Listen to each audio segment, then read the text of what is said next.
Welcome to the Lead with Courage podcast, brought to you by Illuminate Leadership, where bold conversations spark real change. Here, we dive into the stories, insights and lessons from leaders who challenge the status quo, inspire action and lead with heart. If you're ready to grow, learn and lead with courage, you're in the right place. Hi, I'm Chloe Kenning. Illuminate Leadership acknowledges the traditional custodians of the land, which we record this podcast the Younger and Terrible people. We pay respect to the elders past, present and emerging. Hey, could I ask you a little favour? If you're enjoying the Lead with Courage podcast, could you please go and hit subscribe now? It's a small way you can support the show and it helps us bring you even more inspiring conversations. Thanks for listening and enjoy today's episode.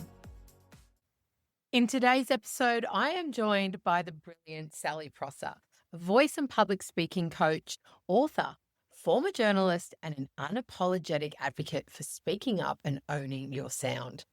We dive into why using your voice matters now more than ever, how to trust it, and the role voice plays in courageous leadership. Sally shares powerful, practical tips that you can use right away, whether you're leading a team meeting, delivering a keynote, or just trying to speak up with more confidence. This conversation is more than just keynote speaking. It is truly about showing up with presence, congruence, clarity, and courage. Let's get into it and enjoy the episode. Sally Prosser, I am so thrilled to be sitting down with you here today. I think for me, it's going to be part conversation, but mostly just learning and watching you as an expert, as a speech and voice coach. And I'm just thrilled that you're here with us today. So welcome to the Lead with Courage podcast. Wonderful to be here. Thank you. The first question we ask every single time to any guest that comes on is a question around the title of our podcast, and which is, what does it mean to you, Sally, to lead with courage? Lead with courage means to me following your heart and doing the hard thing rather than following the fear and doing the easy thing. So it's leaning in when it feels easier to step back. It's speaking up when it feels easier to say nothing. And the story that came to mind was one of my very first jobs as a radio journalist. Yeah, so I was quite young, and live radio, it's up there. It gets the heartbeat going. And I was quite new to it all. And I remember stepping into the booth and you put the headphones on, not dissimilar to what we're doing right now. And then you can hear the people on air and you can hear the news intro coming, and you sort of know that you're going to be on and there's no retakes, it's live to air. And I remember in that moment going, what have I got myself into? Like, I should just get out of the booth, get back in my car and just drive home, because what have I done to myself? I didn't. I stayed there. I only made probably 3 to 5 to 7 stumbles, which is not bad for your first read. And then it got easier from then. And I really thought, wow, in that moment, I really did choose the courage. And so many times in my life, I've gone back to that moment and chosen that, following my heart and being courageous, rather than following that fear and sitting back. I love that story. I'm really wondering, did you hear a recording? Did you go back and listen to that first time that you were on air? I didn't actually. So before you go live, I had lots of practice ones that I listened back to. Yeah. But partly the beauty, and this is really a lot of my training, in live radio, you are live to air every half an hour. So you'd go in, be 5, 5:30, 6, 6:30, so often that you didn't really have time to sort of go back and reflect. You had to just keep moving forward. Yeah. And I think that was a helpful thing. Lots of my clients I work with, when they don't do a lot of speaking, the one speaking gig becomes bigger than Ben-Hur, and there's so much stress before it and during it, and then after it there's so much time to do the wonderful thing we like to do of beating ourselves up, which not if you work with me, you learn not to do that. But there is power in doing things often. Yes. So you haven't got time to overthink it. You've only got time to make quick iterations and go to the next one. So, for example, during summer, this was my worst time because of the Australian Open, and it was pronouncing all of the players' names. Oh, no. And sure enough, the one time you say something slightly wrong, that's when someone rings in and goes, oh, my God, why can't you pronounce this name? And so often it was, okay, right, if I got that wrong on this one, just correction. my goal for the next bulletin is to get that name right. And I've taken that right through my training and with my clients now is, if you can just take one thing that you can improve each time, then it's going to build and you're going to get better and better. That is so true. And I'm wondering, is there a particular tennis player that you do have? Is there one that still sticks in your mind from those days from the Open where you're like, I just can't say Novak Djokovic right or whatever it is? Oh, well, I was a little bit before the Djokovic time. Oh, no. Okay. No. But when you're like, it's just that one name for the rest of my life. I think that's something that I've conveniently blocked out of my memory. Yes, valid. And I do, there's a lot of power in that though, isn't there, in the point that you've just made around not going back and sometimes we just overplay and replay and it's done. So what is there? There's power in reflection, but then just getting caught up in, oh no, what if I should have? There's really not a lot of time for that, I imagine, especially in the coaching that you do as well. Yeah, we use the water slide technique. So you give yourself a little bit of time to reflect, and as a water slide, you entertain the thought. If it's helpful, you take it in for next time. Like, for example, do not wear those shoes on stage because they are very uncomfortable, even though they look great. So, I'll take that note for next time, do not wear those shoes. But if a thought that comes in is not helpful, for example, oh, what did they think when I said this? Or, oh my gosh, I really don't think that they understood it when I said this. Like things that we can have play on our minds that really aren't helpful because we'll never get an answer. So they're the ones I say we entertain it for a spin and then out the other side and never think of it again. I love that. I will use that for sure.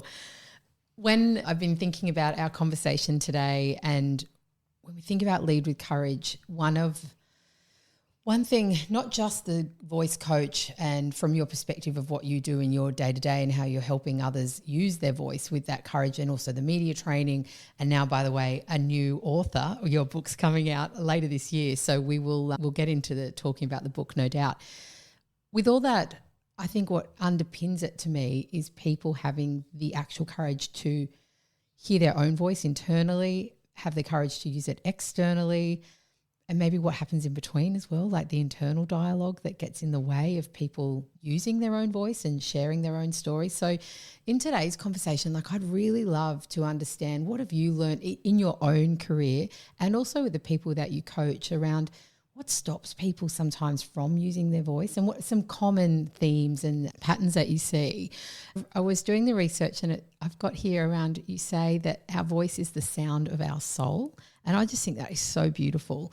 What do you think stops people from wanting or choosing to, or the bravery or whatever it may be, to use their own authentic voice? Oh, it reminds me of that book by Bronnie Ware, The Top 5 Regrets of the Dying. And she interviewed hundreds of people in palliative care and that's how she got her information. And the third top regret is I wish I had the courage to express myself. Number 3, I wish I had the courage to express myself and said what I really wanted to, not what other people think I should said, or, I didn't say anything to keep the peace. So speaking of these common stories that come up, it's always something from our past because people aren't afraid of public speaking.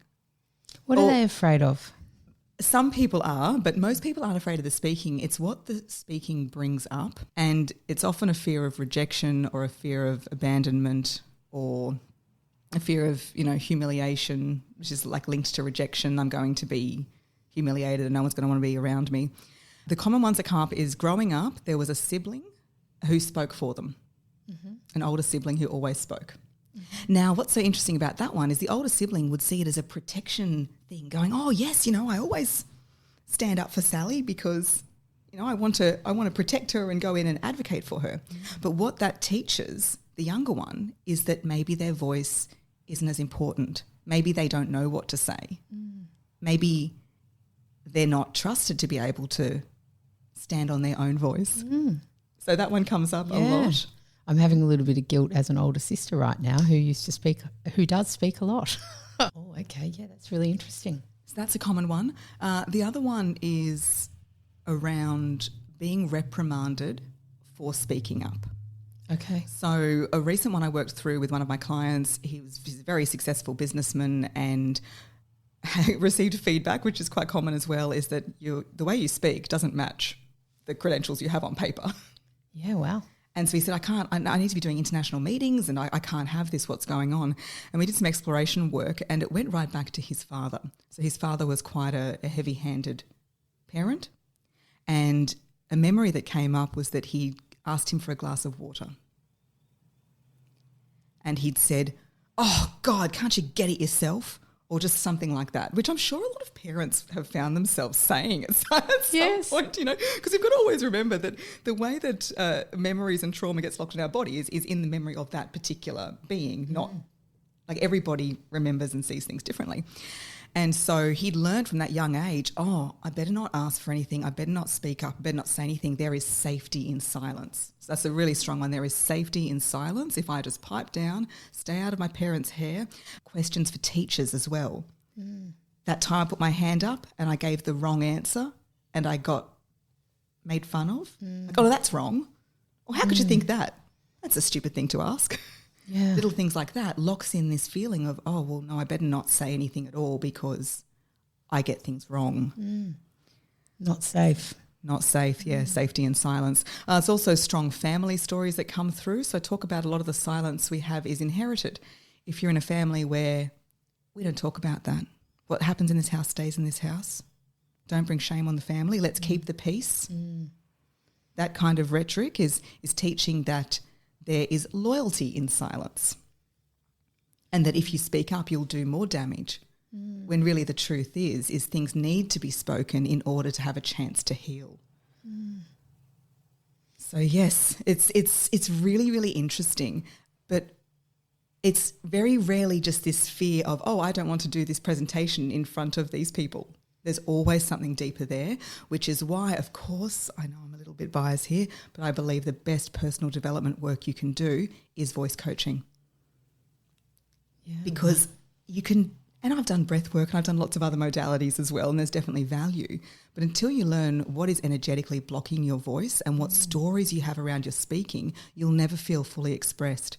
And when you're able to be fully expressed and get to the bottom of some of these stories, like time and time again, my clients always go, oh my gosh, I came here to get help with my presentation. I've come out like I'm a whole new person.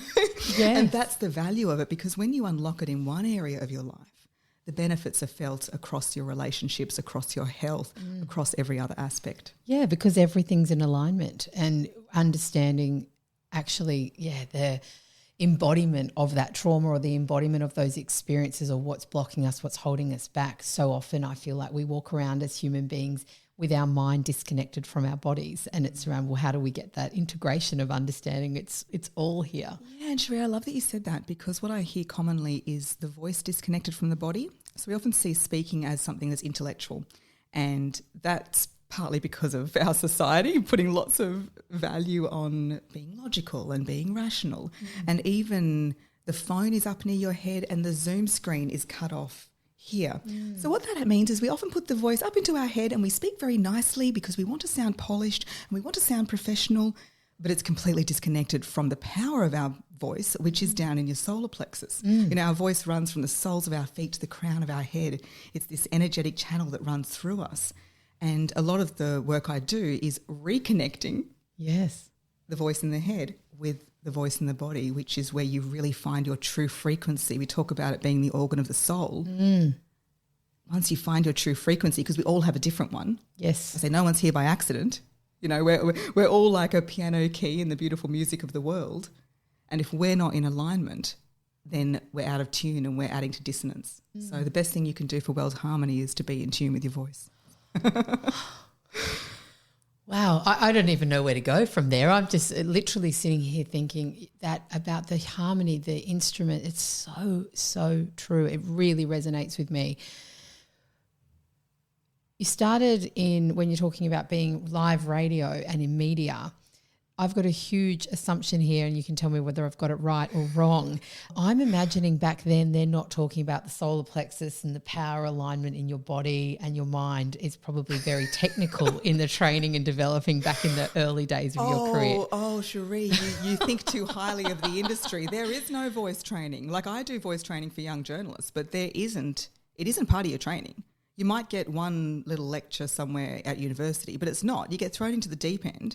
And you do your best, and like lots of students who come to me say, oh, my news director said my voice was shit, so I need to do something about it. Can you fix it? And most of the time you sort of do your damn best and then get a phone call going, oh, I really think you need a bit more eyebrow pencil. Wow. Oh, the joys. Yeah. So what was your journey then in understanding the energy centers or the chakras or the alignment in your body? Can we jump into that? Because I'd love to know, where did that come in for you? Yeah, I know, because you think, oh my God, she's a news hound who's been in like mainstream media and then all of a sudden she's talking about energetic alignment. Where did this come from? So when I was around 28, 29, we were talking about that period in our lives earlier. Yes, we were. Some synergies in our lives there. I had this really big learning that there's a big difference between speaking with confidence and speaking your truth. I was a television news reporter by day, and by most accounts, if you're standing on TV with a microphone in a nice blazer, people think, wow, she's a good speaker. And I was. At the time I was in a relationship where I didn't have a voice. So I'd come home, and I know a lot of women relate to this because every time I share it, they do, that feeling of walking on eggshells. I better not say or do something. I don't want him to be upset. And I was so in love with this person. He was just beautiful. I'd come home on a Tuesday afternoon and the whole house would be set with tea light candles and pillows and champagne, and this was just a regular thing. So then the cracks began to show. You know, money was here one minute, gone the next. The things that I thought were true, he sort of said, oh, no, that didn't happen. And so I began questioning my reality, and that's when my voice began to retreat as well. He said he was a doctor. Turns out I don't know if he was or is. It was like a whole fake life situation, but there was lots of things that weren't adding up. You mentioned my book earlier. It's called Voice Print. There was a time when my book was going to be called The Spy Who Shagged Me, because the reason he said that he couldn't tell people he was a doctor was because actually he's in witness protection and worked for a national security agency. So it's wild. Wow. It's wild. I asked for proof of employment and I got a payslip from Queensland Health emailed to me. A couple of months later, I found it in the top of my printer tray. It was a cobbled together liquid paper and sticky tape job, arts and craft job, I like to call it. So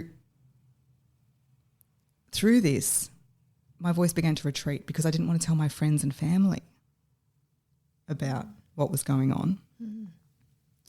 And then one night, that little voice, you know, that little voice in your head, it came out in the messy way it does. And he'd had too much to drink and he didn't like what I had to say. And he chased me down the hallway with the 4 points of an upturned chair and kicked me onto the bed.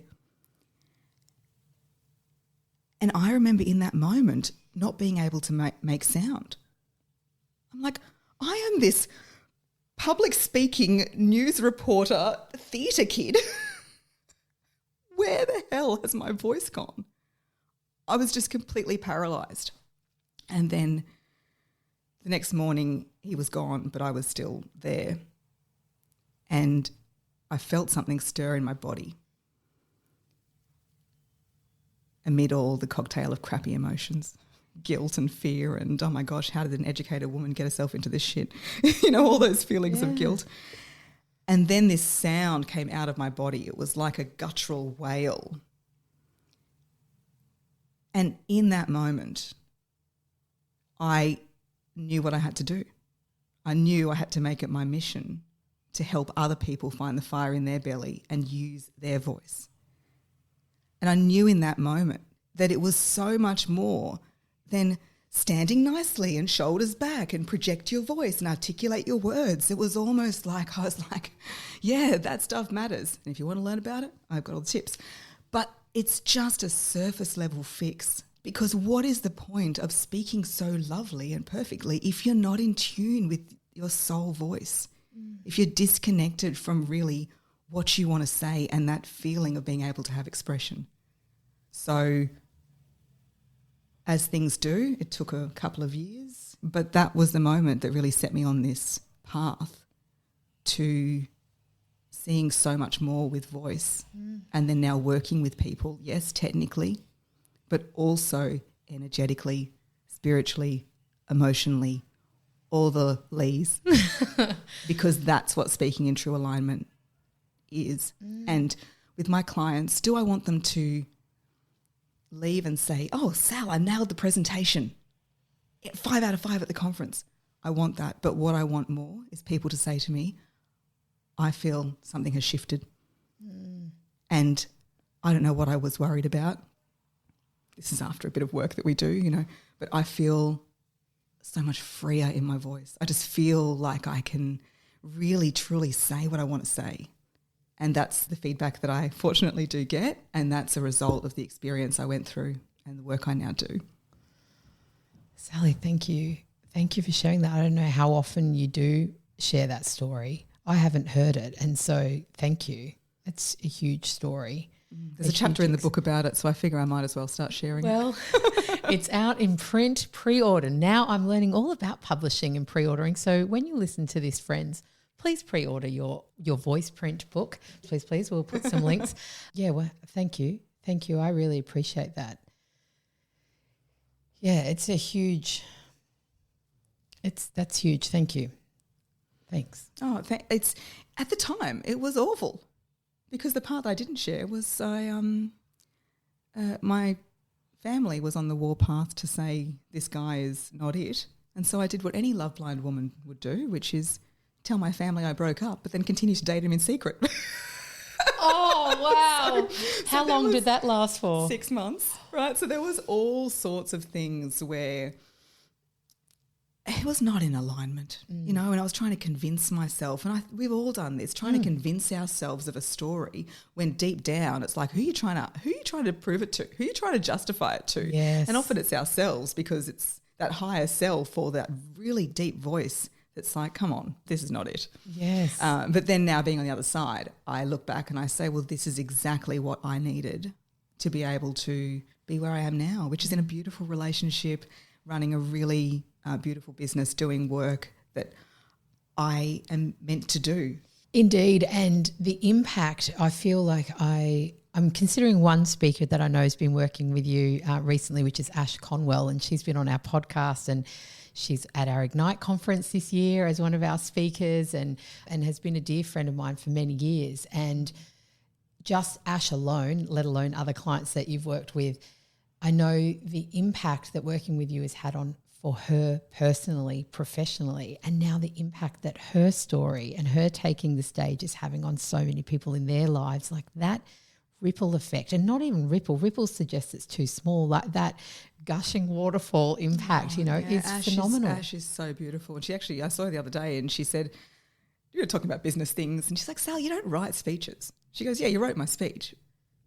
But it was so much more than that. She said, you've given a voice to my story, and you've allowed me to find a way that I can articulate it in a way I could not, like you've brought out the articulation of my story in a way that I couldn't have done alone, but at the same time is only something I could have done.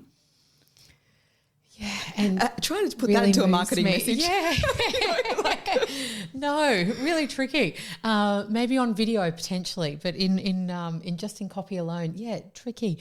And like I'm actually, if I could sit in this for another minute, I can tell you I would be really, really, really emotional and start crying quite strongly, because I think about Ash sitting in this room recording her first ever podcast conversation and seeing her where she is now, maybe a year and a half down the journey potentially, around the confidence to share her story and the impact she's having. And yeah, that's a true gift. So I don't know what kind of doctor or what kind of arts and crafts, all of that from that story for you. what a gift then what you give back to others for that impact is truly phenomenal. And yeah, just through Ash alone, it's really a testament to the work, and also a reminder for all of us. We've all got it in us, like our voice and our stories, we've all got one. Yes, I can't give you a good voice or fix your voice. All of us, you have a voice. You have a voice, and I just get the privilege of helping release it. And that's the difference between maybe way back when I first started speech and drama teaching when I was a teenager, or the way I feel that some teachers and coaches work, which is from the outside in. So it's like, all right, you come to me and I'm going to give you a speech and I'm going to dress you in this and I'm going to get, it's very outside in. Whereas I view it as inside out, that you have this energetic channel within and kind of, someone mentioned throat chakra whisperer, but I don't know if I would adopt that kind of term, but I'm just removing the blockages and helping you identify and remove your own blockages. So then the voice flows. And it's kind of funny. I used to work for urban utilities, which is water and sewerage. And so I use a lot of like pipe analogies. clearing Hopefully not too much shit. Yeah. Oh my God. It's so, I've heard them all. Every single joke you could say. But that's what it's like. It's like we have this channel, it gets blocked with stuff. But unlike a plumber that can go in and clear the blockage in your house, you are the only one that can do it for yourself. So you can have a coach, bring it out and ask the right questions and pose the right reflections. But that's why there's so much power in the healing, because you go, oh. And when you have that realization and you can clear it for yourself, it's just so much more, not just satisfying, but long-lasting. Yeah, absolutely. Then you've got that ability and that skill in when your coach isn't there or a different life challenge gets thrown at you, it's the same inherent skills to check in on what's blocking me, what's stopping me. Is this fear? Is this just nerves? But what's really holding me back? Yeah, is this a pattern from the past that I just choose to release now and acknowledge that it's there, and at the same time go, but I won't let it control me from here on in. And well, I use the car as well. Like fear can be in the car, but just not in the driver's seat. Yeah, absolutely. Elizabeth Gilbert writes about that. Yes, but and also fear probably needs to be in the car with us at times because it keeps us safe and keeps us grounded. But recognizing, that's why I love the Inside Out movies. Recognizing who's on the control, who's in control of it. Is it joy or is it fear? And just being awake to what's going on inside rather than it just being in our minds too much, where we don't really, really connect with what is true. Yeah, I love that. And it's learning what voices to listen to. I remember when I, for a long time, like a lot of people, I suppose, I just had never even realised, the thoughts I have affect my words, which affect my actions, which become my identity. I didn't even make that connection because all of my beliefs I saw as fact. Yes. I think often when you start your own business, you see things very differently to when you're an employee. I think that was one of the biggest shifts I made. But learning, I remember once having this doubtful voice come in, which was one that we all have, like, you can't do that. Who do you think you are to do to do that? Who do you think you are to write a book? But it's like, well, who are you not to write a book? And listening to the hype squad, the lover, the best friend, the fan, and quietening down those voices of you can't. Absolutely. And recognizing that not every thought is true, and to interrogate our own reality often. Where is that coming from? So is there evidence for this? Exactly. So a couple of years ago, the biggest one for me was when I climbed a snow-covered mountain in my underwear, practically. Okay. So it was down at near Thredbo, called Dead Horse Gap, very ominous name, and it was it was a Wim Hof experience, which is breath work, mindfulness and cold exposure. And so there I was in my leopard print bike pants and my love heart sunglasses, trying to channel the joy, the spirit animal, the snow leopard, and this little crop top and snowshoes, walking 90 minutes up an incline where it was -8 degrees at the top. So I'm standing there going, hang on, I'm an inner city long nails Pilates goer. What the hell am I doing here? And how could any human be in that level of clothing? Like, I also come from a family where, honestly, if it dips below like 20, mum's like, get your cardigan, So Has everyone got their beanie? Yet there I was doing it. on top of that mountain. Like I started crying, which didn't really work because it was so cold. It was like frozen halfway down my face. Like you couldn't even be emotional. It was that cold. But I realised, wow, what else do I think I can't do? Yeah. Because that just smashed so many beliefs straight out of the park. Yeah, and even hearing that, it takes me. My husband ran his second marathon this year. He ran the first one last year, and we chatted on the podcast about it. It's something we talk about regularly, and it's gotten me thinking: how far am I pushing myself out of my comfort zone at the moment? I feel that I do push myself. I think even just speaking, facilitating, it's out of a comfort zone. But is it a walking up a mountain in your underwear comfort zone? Is it a I was speaking to of here yesterday, and they're going to do Kilimanjaro in 4 weeks, and just, I'm thinking, what have I done recently that's like that far out? And it's a good question to ask yourself. I wouldn't say I'm in a comfort zone, but have I pushed myself far enough away that I'm really getting a good dose of challenge? Because there's really something in that going, well, what else? What else is possible here? Yes. But speaking of fears, one of my fears still is fear of the plateau. And fear of the plateau is, well, if I feel like everything's all good and I'm just cruising, I'm like, I don't want my soul to think I've got no more growing to do and just kind of like check out. I'm like, no, I've got more time here. I've got things to do. That push is it. scary. And I did a 10-day Vipassana as well a couple of years ago, which is 10 days, no speaking, no exercise, no dinner, no reading, no writing, and 11 hours of meditation a day. It was, for a voice coach who's highly auditory, like I was over near the border of where the facility was, just listening in for the leaf blower because I was like just craving sound so much.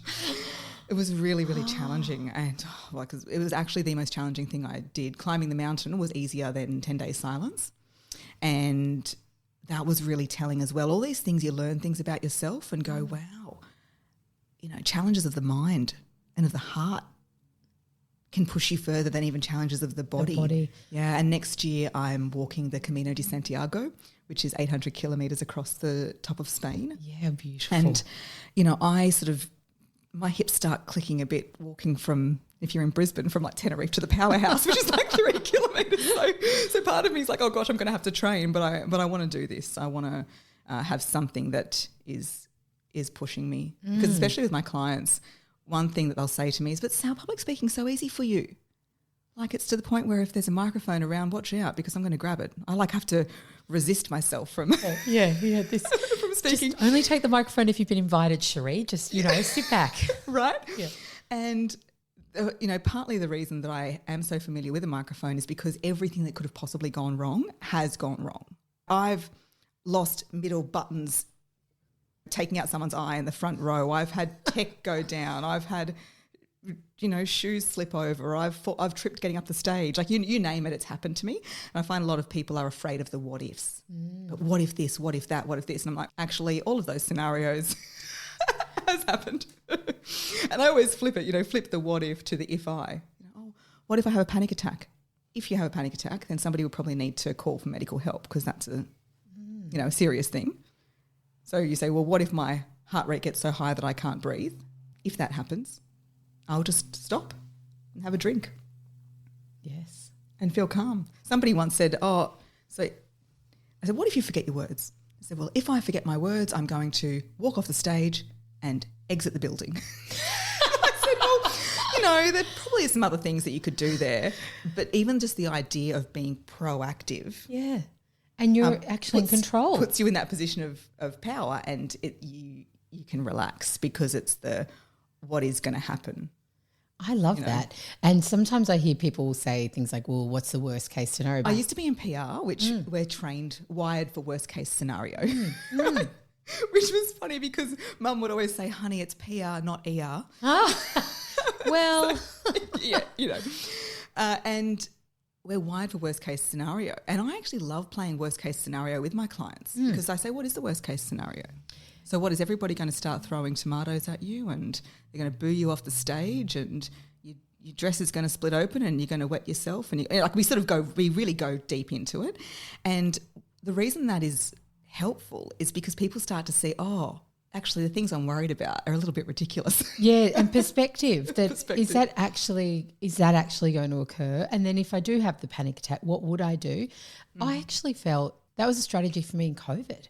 Andy and I both got stood down on the same day from our careers in travel, and we were told, indefinitely you're on stand down. And at the time, going, okay, well, also the world is in chaos, and what's happening, and how much money do we have, and how much annual leave do we have, and what is this going to look like? And I remember then spiraling a little, probably like many of us at that time. Okay, if we don't have any income coming into our family, how long can we live off our current savings? And, what is the worst case scenario? And I mind mapped all of these worst case. What if one of us gets sick? What if we never get another job? And it seemed so chaotic and so unrealistic, but I actually mind mapped all the worst case and went, cool, so if that is the case, this is what we'd do. And if this is the case, okay, well, we could sell our home. Not ideal, not the plan we had in mind for ourselves. We could sell our home and we wouldn't be homeless. We'd be able to rent, or we could move to my in-laws or whatever it was. And we're, okay, all right, well, whatever comes, we're going to be okay for it. So I think there's some safety in it, but then also it helps that monkey mind, doesn't it? When then you start going down, okay, I've got a solution for that. We don't need to give that much more airtime. That story, I so relate. A lot of us, and I definitely had this in the past, have what I call the fear of the rug being pulled. So it's this fear that everything that you've managed to get in your life is going to be taken in the blink of an eye. Yes. And this happens with speaking, because it's like, what if I make a fool of myself, or I, mispronounce a word or something like that? One of my early days, I said, good morning, it's 5:30, a fine and mostly funny day ahead, instead of like fine and mostly sunny. And then I was like, oh shit. And then so, all these things. And they think, oh gosh, well, if I take a pause, for example, we work a lot on the relationship with the pause. Silence is golden, a pause is a chance for you to breathe in. But a lot of people think a pause is awkward. And if I stop, then they'll think that I don't know what I'm talking about. And then by the end of the day, I'll be fired, I'll lose my house, I'll be on the street eating cat food out of a tin. And that's why I call it the catastrophizing, right? Yeah. And you're right, once you do play out these worst case scenarios, you're like, well, really? It's fine. The sky doesn't fall in. And you can go one step further and go, these are all lessons. We're here every day. And one of my sayings in the morning is, another day in the old earth school. Wonder what I'm going to learn today. And then when you see everything as a lesson rather than a failure or something going wrong. And this is not to say that there are not shit things that are, curveballs that are thrown in your life. This is not to minimise any of that. But getting that perspective and saying, well, so a client says no. For example, that people might say that's a bad thing. Well, they're putting you in the direction of a yes. Even we were talking earlier about speaking at events that you might not be the best speaker for. That happened to me once, and I remember thinking, oh gosh, I really wasn't the right speaker for that event. But from that, I clarified my messaging so well, because I learned exactly what kind of speaker I was and what I was able to offer. Yes, and I absolutely adore that. And as we said, we were chatting about this earlier, and being able to get clear with yourself. For me, it was today going, is this fear and imposter syndrome, or is this actually me taking a courageous stance and going, I feel confident that I could add some value at a conference and speaking in this space. However, this event is over here and I'm not sure that I'm the right fit for you. And it's so fascinating, because only this morning did I pull down a goal setting, only this morning did I pull off my fridge our goals for the year. So Andy and I, we do these at the beginning of every year, the different goals. On one side is our personal goals as a family. On the other side were some Luminate goals that I really personally want to be driving in the business. And one of them was about keynote speaking and how many keynote speaking events I would love to be able to say I've done in a year. And so this morning, having that conversation, part of me is like, Cherie, you could just go with the flow here, and that could be a little tick on your goal board. And I'm like, no, I need to actually lean into the fact that potentially I'm not the right person for this moment, but it's not coming from that place of fear. And that was really clarifying, as you said, because I was able to say, this is where I believe I could add value in this topic or this arena or this audience.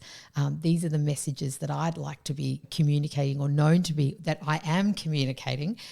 I don't know that that's what this event is. And it was really, actually quite intoxicating in a way, because I'm like, Cherie, this is really powerful when you want something so much, but sometimes then the people pleasing or just saying yes, and I'm a big fan of saying yes to opportunity, but actually is this going to be a win-win for them and for me, rather than just going, oh, well, you'd want me? Oh, great, I'll do anything. Yeah, and there's the desperation or the magnet versus the graspy and the discernment of what is right here. Yeah, I think we all can know when we've had more desperation than discernment. It's a path that we follow. I get this a lot with, I work with many clients who are subject matter experts, and they wouldn't consider themselves to be public speakers. They're behind the scenes people. They don't like the limelight. They just want to do their work, and they just want their work to speak for itself. But reality check, your work or your business does not speak for itself. You do. Yes. You need to communicate your value. And this is where I say, okay, that's fine. Do you prefer to be sitting down than speaking? Okay, that's okay. We're all different. But what is the message inside you that only you can do? There's lots of confident voices out there speaking on topics that they probably shouldn't be and taking up more volume than is necessary, to be honest. Yeah. Well, I'm just thinking, lots of bros with podcast mics, so I have so many amazing people that have these incredible, case studies and expertise and information and value to share, who are stepping back going, oh, that's not really me. And I say, well, if not you, then who? Like, I'm a great speaker. Can I stand up and speak about your topic? I've got no credibility on it. Yes. Like, it has to be you. And then people to realise, oh, I had a client who spoke at a conference this morning and she messaged me saying, oh my gosh, it went so well. And she said, yeah, I have to be the one that shares this message, and this is worth sharing. And so it's not about getting rid of the fear altogether. It's just having the reason to speak outweighing the fear. Can I ask you, and I hear this a little bit with the leaders that we work with, and I imagine that you'd hear this a lot in your line of work as a coach, how many people feel like their story isn't big enough? And as I say this, there's people who have had incredible achievements that it's a really obvious, oh, you've been to the Olympics or you've conquered this mountain or whatever it may be, that's really obvious.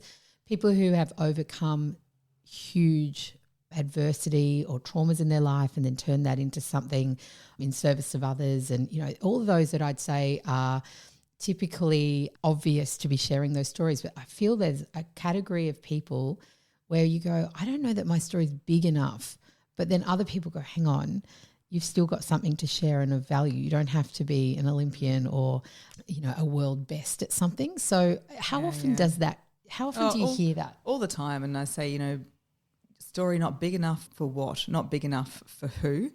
And something I see in the industry is there's people who want to be a speaker, and I think that's a dangerous thing to say, I want to be a speaker, because then the whole act of being on a stage with a microphone and potentially what comes with that overshadows the reason that they're on that stage.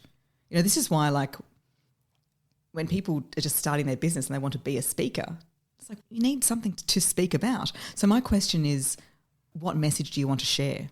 It's not about being a speaker. What message do you want to share? And it's not about how big or little the story is. And I've found that the smaller, big and small is a weird way to describe it, I guess, but I know what you mean. Yeah. The more average my story, the more powerful it has been. So when I share, I go 10 days for silence and I walk up a mountain, a snow-covered mountain in my underwear. I think that's such a great story, but a lot of people can't relate to that because at the get-go they're like, oh, well, I'm never going to be doing that.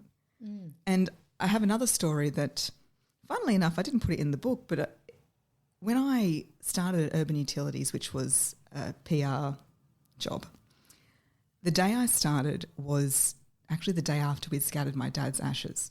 So it was a really emotionally loaded time, and it was the reason I left journalism to go to PR, because I was freelancing in news at the time, and then when my dad had suddenly died, I needed to take time off, and they essentially filled my shifts, which was fine because I was a freelancer, so I needed some stability and all the rest of it, and this amazing opportunity came up. So when I started, I had a lot on my mind. There was a lot going on. And within about 5 minutes of sitting at my desk of a new job, my first day, I spilled coffee down my shirt. Oh, no. Right? And Mel from marketing, I don't know if she'll listen to this, but Mel from marketing was like, oh my God, Sally, are you okay? And they took me into the room, and in media and marketing, they had a spare shirt somewhere. So they said, can you wear this shirt? Oh, it's a bit big for you, doesn't look great. And I remember just thinking, that's fine. Put the new shirt on, carried on, and I didn't even clock it. There was so much going on, I didn't even remember it. A few months into the job, they said, oh my God, Sal, we felt so bad for you. Imagine pouring coffee down yourself on your first day at work. That must have been so embarrassing. We felt so bad for you. And I said, well, it wasn't really something I could share with you on the first day of a new job. Hi, guys, I'm just going through horrific grief right now and there's all this going on. I couldn't share it, but I said for me that was just such a minor thing to happen. And the message behind that story is about perspective. Perspective. On another day, pouring coffee down my shirt might have been the biggest disaster of the day. And I say that if something like that is the biggest disaster of your day, it's a good day. It's a great day. If that's the worst thing that happens. And so that's just an example of a really kind of small story that actually has more impact. That's what I'd say to anybody who thinks their story is not big enough. If the story is too big, like I climbed a mountain and jumped out of a plane and all of these things, you actually run the risk of not connecting with your audience nearly as much as you could. And side note, for those with those stories, please keep telling them because they also inspire us too. So not to diminish those who have those big stories, right? And also to say for those who don't, there is so much power too. Yes, but when people are sharing those big stories, the really good inspirational speakers, it's the lesson they bring out of it. It's not saying I climbed a mountain, you can too. Yeah. It's sharing universal themes around the mountains that we each overcome in our lives. So that's why I always say it's not about the story, it's about the message behind it. It's about the takeaway. Yeah, the universal that everyone theme can connect into. Yeah. That is so powerful. And for those who are listening here that are leading teams and communicating even just a team meeting or an all-hands staff day, it's reminding themselves that they might not be in a place right now where they're going and getting speaking coaching yet, or, it might be a small part of their role, but actually realising the power of that storytelling of the universal. I feel that we talk about it, when we talk about the skill of empathy, that empathy is underpinning, you're not connecting to the experience itself, you're connecting to the emotion that underpins the experience. Yeah, and there's only a few. Like all stories fit into rags to riches, tribulation to triumph, overcoming adversity. There's a bit of, I don't have the exact number here, but all stories fit into only a few frameworks. And this is why we all connect on story. One thing I'd also add for speakers is your personal story is part of it. And I've shared a few personal stories today. But you can share other people's stories. In my book, I share the story about Kathy Freeman winning the 400 at the 2000 Olympics and how she speaks about when she was coming around the bend. She said, I've got this. My ancestors are with me. And she felt the stadium. And she said that she felt like she was carried across that finish line. Wow. And I use that to describe, I'm getting chills. I am it's too. like such I a good just feel story. this visceral reaction in my body. Yeah. She says, I can win this. I will win this. And I share that story because when you're on stage, or not even on stage, when you're speaking, you may feel, oh my God, I'm all alone. They're all out there. They're looking at me. And I say, do not think for a second that you are on your own because you have the energetic support of all of your spirit team, all of your ancestors, all just the energy of the people that want you to do well, which can come from the audience as well. And you are supported just like Kathy Freeman was being carried over that finish line. So beautiful. So story can come from lots of different places. The way that you tell it is more important than the story you have. Yes, so much power in that. So much power.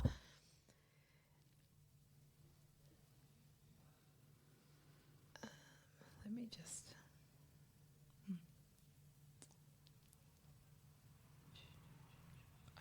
I'm just... I will edit this part out, but just for our sake, I'm like, I feel like we've covered on so many of these pieces. Well, I can add a bit to story. I just would Yes. I can say, and I just add in this chat, it's been quite heavy in a way. Like I've told you quite serious stories.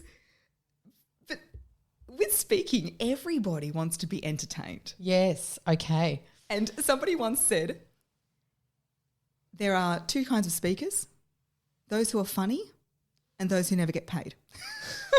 So you have to bring comedy in. And in the book that I've written, I think this is the biggest surprise that people are seeing is most of the book is funny stories about things that have happened. Yes. So what do you say to those who say, but I'm just not funny?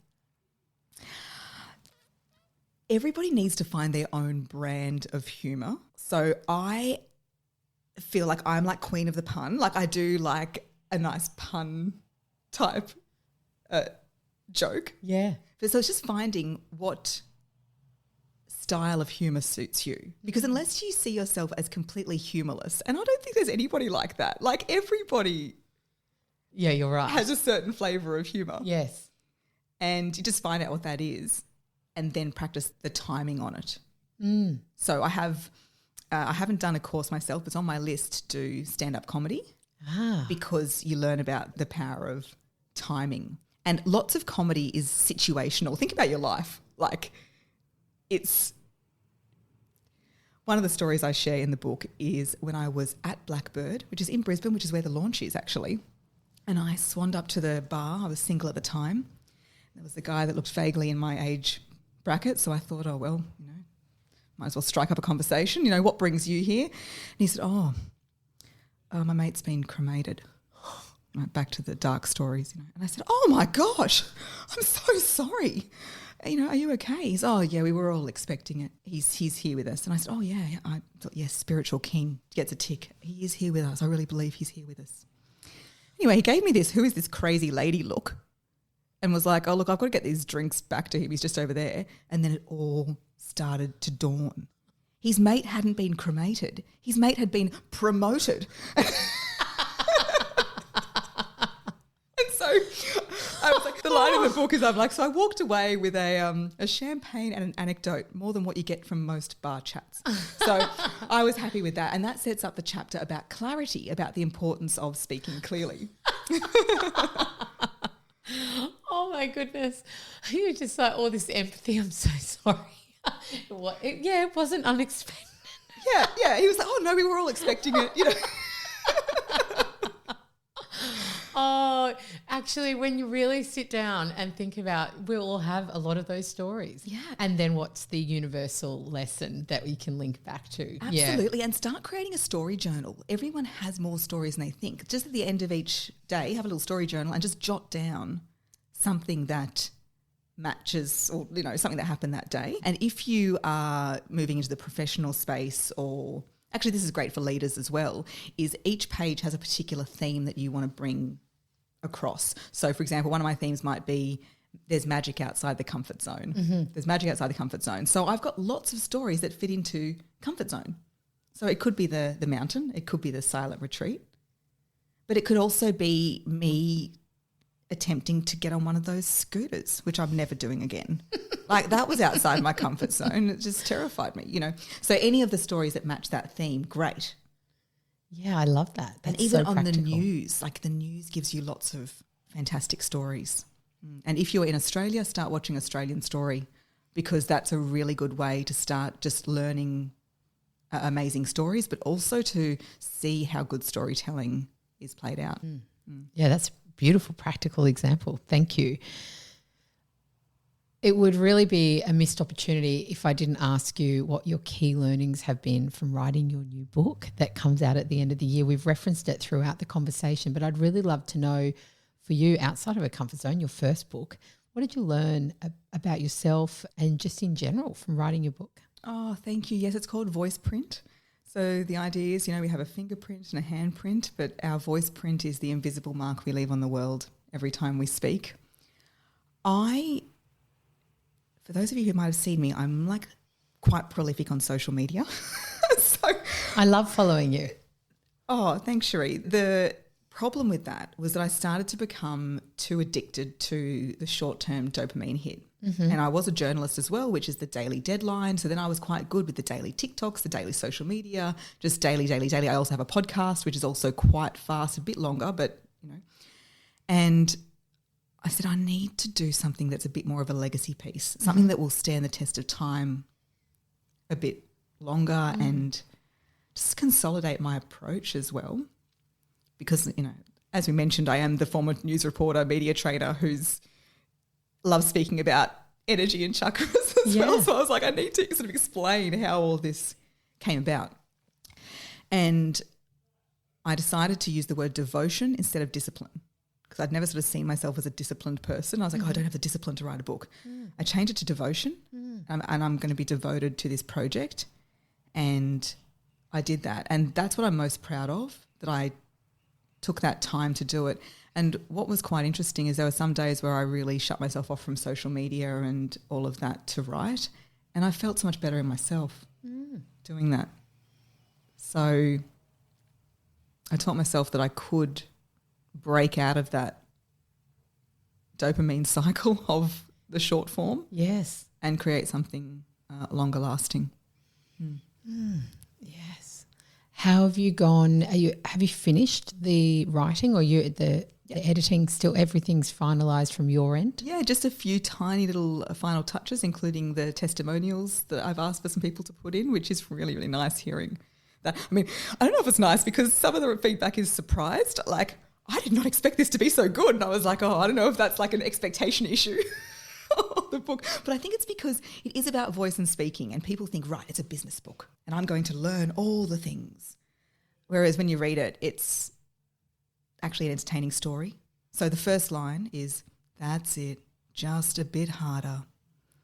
The young police constable cradled my 18-year-old thumb and gently rocked it back and forth in the ink pad. This wasn't as erotic as it sounds, but we were getting 50 shades of barely visible grey. You know, so I've just sort of written it more as like a story, and I think that's why even if you're not into, you know, business or speaking, you'll really enjoy it. And that was the goal with the book, is that it's not just for speakers, it's for anybody who feels they've lost their voice, remembers finding their voice, or just needs to use their voice for any sort of self-expression. I know it's not a marketing plan to say, oh, my book's for everybody, but I want it to reach people who may never find themselves on stage with a microphone. I'm looking forward to the Audible version, because just hearing you narrate those first few lines, I'm like, I could just sit here and listen and listen and listen. That is brilliant. And I'll also read on the paper. But your voice telling your story would just be priceless, incredible. I'm excited for that. It is on Audible as well, right? It's coming on Audible? It will be. I haven't started the recording yet. But, you know, all those radio days, I feel confident I'll be able to get it done fairly quickly. Oh, it's going to be wonderful. Pre-order. That's the directive. But I think this is, you know, our audience is a mixture. I would say there's a lot of people in leadership roles, running businesses, may not all be wanting to be people on stages sharing their message and their stories as speakers. And at the same time, many of them will find themselves in those positions at times as leaders in their boardrooms, in their teams, on their Zoom room, wherever it may be. The power of everyone's voice. It is a wish for me. I feel, you know, we've got Ignite coming up and we're talking about being bold, being boldly you. And it's the same, like for everyone to feel this level of confidence and resonance in themselves, that their voice matters and that their voice is actually required in this world. Yeah, your voice matters, and it's opening up that range. A lot of people just speak with what I call the default voice. It's the actual audio voice. Just like the voice that comes out, like, oh, this is Mm-hmm. my voice. Whereas what a lot of the work I do is expanding that range. And my sister, who is an engineering executive, so she fully endorses the book if any leaders are listening. And one of the parts that she helped me with is a chapter called Access All Areas. And I speak about how if you have more range in your voice, then it can rise to meet any occasion. You know, so really good leaders can communicate with the front line and their peers and the board and the media and a whole lot of different stakeholders which require a different kind of voice and different kind of approach. So we talk about the voice wardrobe. It's all you, but you don't want to be picking out active wear every day. It's a bit of an insight into what I usually wear, but great impression for the gym or walking, but if you turn up to a board meeting or a black tie ball, then potentially you're not going to make the best impression. Voice is the same. If you've got, I'm going to bring out the power suit, the active wear, the dress, the this, 100% you. You are you every single time, but you've got that ability to choose what is the voice for the moment. And that's why I say having a strong voice print is an access all areas pass, because it opens up places and possibilities that you may not even be aware are there. Take your voice from the bolo to the boardroom, as I like to say. I'm just a bogan from Wollongong, by the way. So the bolo is more familiar. It's really funny, isn't it? People say, "Oh, you sound a bit posh." I'm like, "Oh no, I'm just a kid from the beach." Yeah. I love that visual for me when you're talking about the outfits, because it's still about your authentic self. It's just, well, what version, what outfit, or what version of you is showing up that's appropriate for the situation, and knowing that you belong everywhere you need, everywhere that's asked of you, it's all there for you, and own it. Yeah, and if you've ever felt out of your depth communication-wise with particular people or at a particular event or anywhere, then that is a great sign that something like voice coaching would be perfect for you, because it's a sign, it's like the metaphoric, I'm in this environment in the wrong outfit. So once you can learn the skills to be able to kick it in lots of different situations, it gives you this incredible sense of confidence because you never feel out of place. Beautiful. Incredible.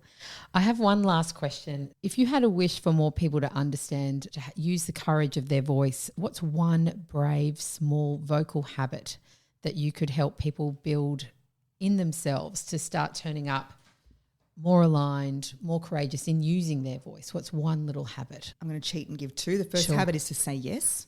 Say yes first, panic later, right? So you say yes to these speaking opportunities.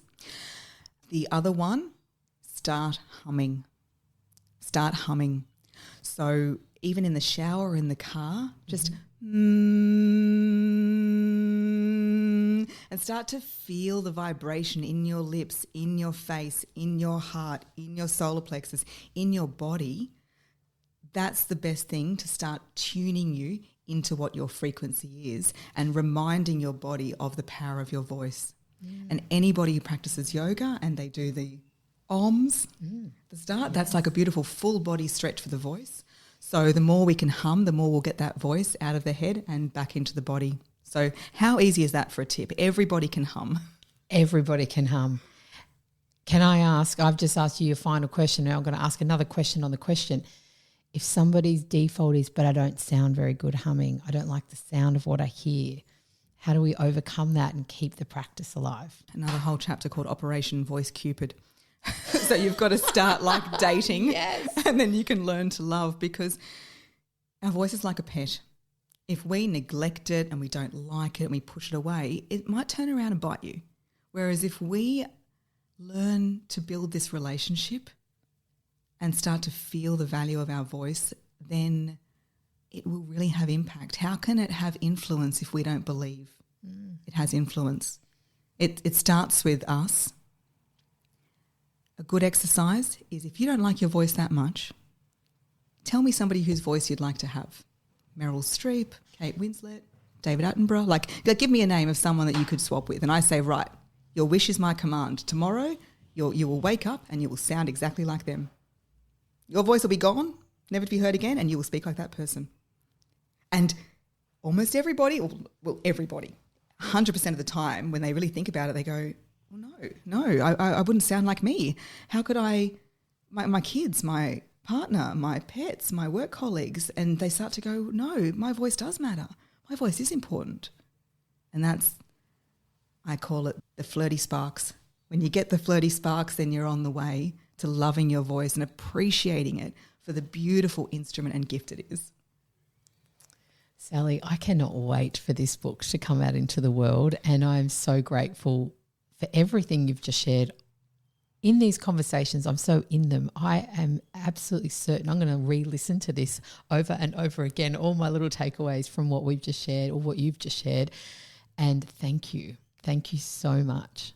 Oh, Cherie, it's been beautiful. I've really enjoyed it. Thank you so much. Thank you for the work you do, for being so brave to help others use their voice, and then that impact in the world is so incredibly powerful. And congratulations on the book. Thank you for your time being here, and I can't wait to follow its success. Thanks, Sally. Oh, thanks, Cherie. Thank you.